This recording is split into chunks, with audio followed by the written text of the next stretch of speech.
اللہ اکبر، یہ آخری وقت ہے میرے عزیز ہو۔ حسین ابن علی رضی اللہ تعالیٰ عنہ کے گھر میں سوائے ان کے بیٹے زین العابدین کے جو بیمار تھے، ان کی عمر 22 سال کی تھی، کمزور تھے، بخار زدہ تھے، لیٹے ہوئے خیمے میں بخار سے ان کا جسم تپ رہا تھا، وہ سارا منظر وہ اپنی بیماری میں دیکھ رہے تھے۔ اب کوئی باقی نہیں تھا، بچے کو تک نہیں چھوڑا تو کون باقی رہے گا؟ امام حسین ابن علی رضی اللہ تعالیٰ عنہ نے دیکھا، قرآن کو جلدی سے کھولا، تلاوت کرنے لگے۔ اچانک خیمے کے دروازے پر دیکھا، آہٹ محسوس ہوئی تو اٹھا کر کے چہرہ دیکھا تو امام زین العابدین جبہ پہن کر کھڑے ہیں۔ کہا بابا اجازت دے دے۔ مولا حسین تڑپ کر اٹھے، کہا زین العابدین میرے گھر میں اب بچا کون؟ میرے بعد ان بیویوں کو کون دیکھ بھال کرے گا؟ ان عورتوں کو کون لے جائے گا؟ اور میری نسل تم سے ہی تو چلنی ہے۔ امام سجاد زین العابدین کو مولا حسین نے روک دیا، بستر پر لٹا دیا اور کہا کہ اب میرا وقت ہے، میرا مقام ہے۔ اسی اسنا میں عورتوں کو کچھ نہیں کہا۔ فضہ کنیز تھی فاطمہ زہرا کی، بلایا، اے فضہ جاؤ، اندر بیبیوں کے پاس ایک صندوق ہے، اس صندوق میں ایک جبہ رکھا ہے، وہ جبہ اٹھا لاؤ، لیکن خبردار زینب کو مت بتانا، زینب سے مت کہنا۔ وہ فضہ گئی، جلدی سے وہ صندوقچہ کھولنے لگی اور جبہ اٹھایا تو بی بی زینب دیکھ لی۔ کہا کیا کر رہی ہو؟ کہا یہ جبہ لے جانے کے لیے مولا نے حکم دیا ہے۔ وہ دوڑتی ہوئی آئی، لا میں یہ جبہ لے کر کے جاتی ہوں۔ وہ خود اپنے ہاتھوں سے لے آئی مولا حسین کے خیمے میں اور وہ جبہ لا کر کے دیتی ہے اور پہناتی ہے۔ امام حسین نے کہا زینب تجھے معلوم ہے اماں کہتی تھی، فاطمہ زہرا نے کہا تھا حسین یہ جبہ سنبھال کر رکھنا، یہ تیرے بابا حیدر کرار کا ہے جو رسول اللہ نے انہیں دیا تھا اور مجھے وصیت کی تھی، فاطمہ تیرا بیٹا جب بھی مصیبت میں آئے تو یہ جبہ اسے پہنا دینا۔ زینب کہتی ہے سچ کہہ رہے ہو بھیا، مجھے بھی ماں نے کہا تھا کہ زینب حسین کبھی اگر مصیبت میں آ جائے، اگر وہ جبہ بھول جائے تو اپنی ہاتھ سے پہنانا۔ دونوں نے ایک دوسرے کو سمجھایا، ماں کی وصیت پر عمل کیا۔ وہ کیسا منظر تھا جب حسین دولہا کی شکل اختیار کر گئے تھے، رسول اللہ صلی اللہ علیہ وسلم کا امامہ پہنا ہوا ہے اور جبہ مبارکہ حیدر کرار کا جو رسول کا عطا کیا ہوا ہے، جعفر طیار کا پٹا باندھا اور امیر حمزہ رضی اللہ تعالیٰ عنہ کے تبرکات آپ کے ساتھ تھے، تلوار حیدر کرار کی ذوالفقار آپ کے ہاتھ میں تھی۔ یہ سارا منظر پورے خیمے کو رلا گیا، جیسے کوئی جوان شہزادہ دولہا بارات میں جاتا ہے خیمہ حسین سے۔ یہ پوری تیاریوں کے ساتھ حسین ابن علی نکل رہے تھے۔ مجھے وہ منظر یاد کر کے بڑا دکھ ہوتا ہے۔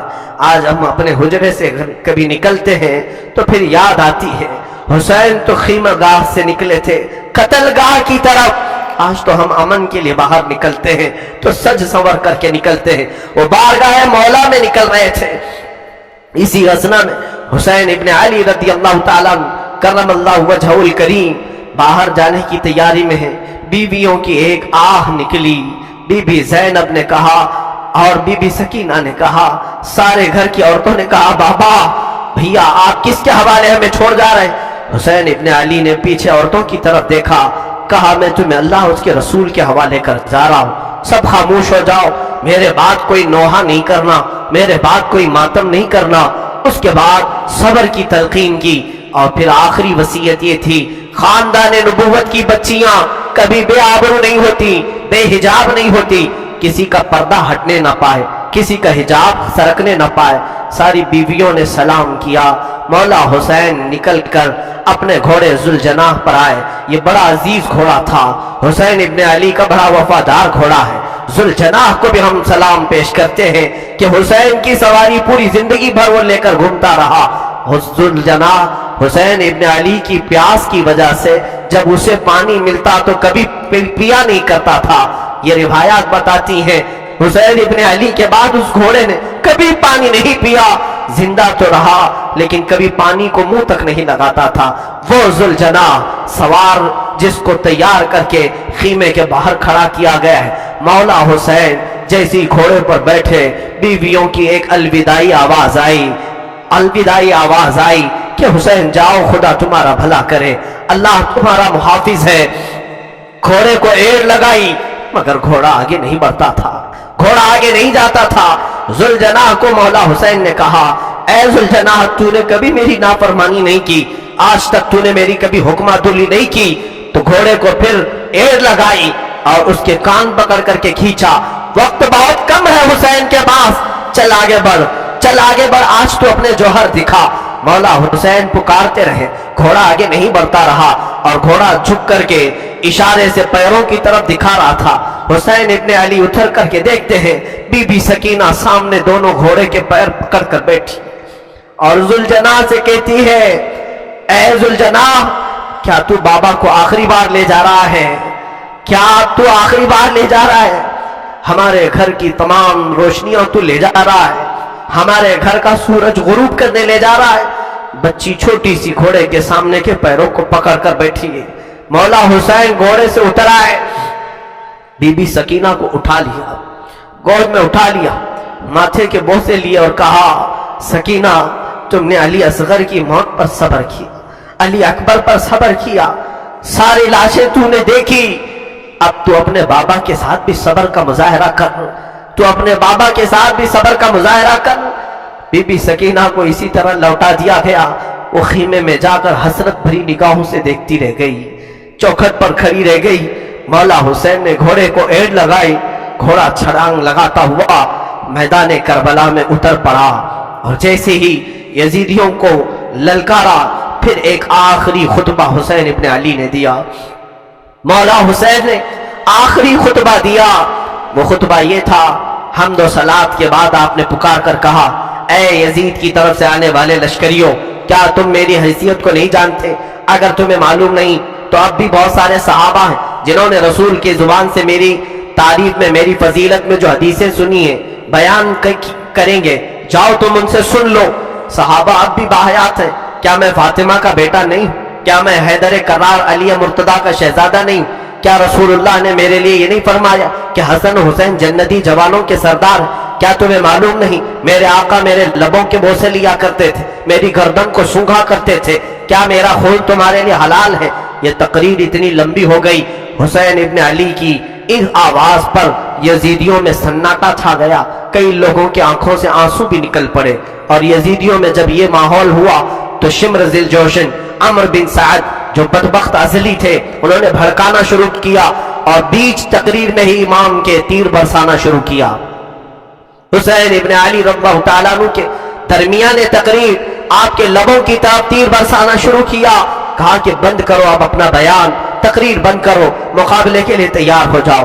امام حسین نے دیکھا کہ یہ اب کسی طرح باز آنا نہیں چاہتے، میرا خون پی کر کے ہی انہیں سکون ملے گا، تو آپ نے پھر اپنی تلوار لہرائی، جو سامنے آتا تھا اسے کاٹتے چلے گئے، جو جس طرح سے آتا تھا اسے قتل کرتے گئے۔ حسین ابن علی اتنی مرتبہ خیمے کی طرف آتے تھے اور اپنی بیویوں کو دیکھتے اور پھر چلے جاتے تھے۔ یہ دوپہر کا وقت تھا، ظہر کا وقت قریب آیا اور حسین ابن علی رضی اللہ تعالیٰ اندازہ کرے، وہ 56 سال کی بڑھاپے کی عمر ہے، جو 3 دن سے پیاسا ہے، 3 دن سے بھوک کی شدت الگ ہے، اور پھر جو جوانوں کی لاشیں اٹھایا وہ الگ مسئلہ ہے۔ میاں 2-4 اینٹیں اٹھاؤ تو تمہارے کندھے دکھنے لگ جائیں گے، 2-4 پتھر اٹھاؤ تو تمہارے ہاتھ میں ورم آ جائیں گے۔ ہم نے دیکھا ہے، اور تنہا حسین رضی اللہ تعالیٰ عنہ نے 1-2 نہیں تقریباً 40 لاشیں اٹھائی دن بھر میں، 40 سے زیادہ لاشیں اٹھائی، بچوں کی الگ، جوانوں کی الگ، بوڑھوں کی الگ۔ ان لاشوں کو اٹھا کر کے وہ بوڑھا جسم کیا کمزور نہیں ہوا ہوگا؟ پیاس الگ ہے، بھوک الگ ہے، بیویوں کا رونا الگ ہے، انہیں بے بسی پر چھوڑ کر آنا، یہ غم الگ ہے۔ ہم تو بے حال ہو جائیں گے، ہم تو غموں سے مر جائیں گے۔ اسی لیے صبر حسین پر میں سمجھتا ہوں دنیا کے کوئی شخص پہنچ نہیں سکتا، اس استقامت پر کوئی نہیں پہنچ سکتا۔ حسین ابن علی دوپہر کے وقت مولا حسین کربلا کے میدان میں گر گئے،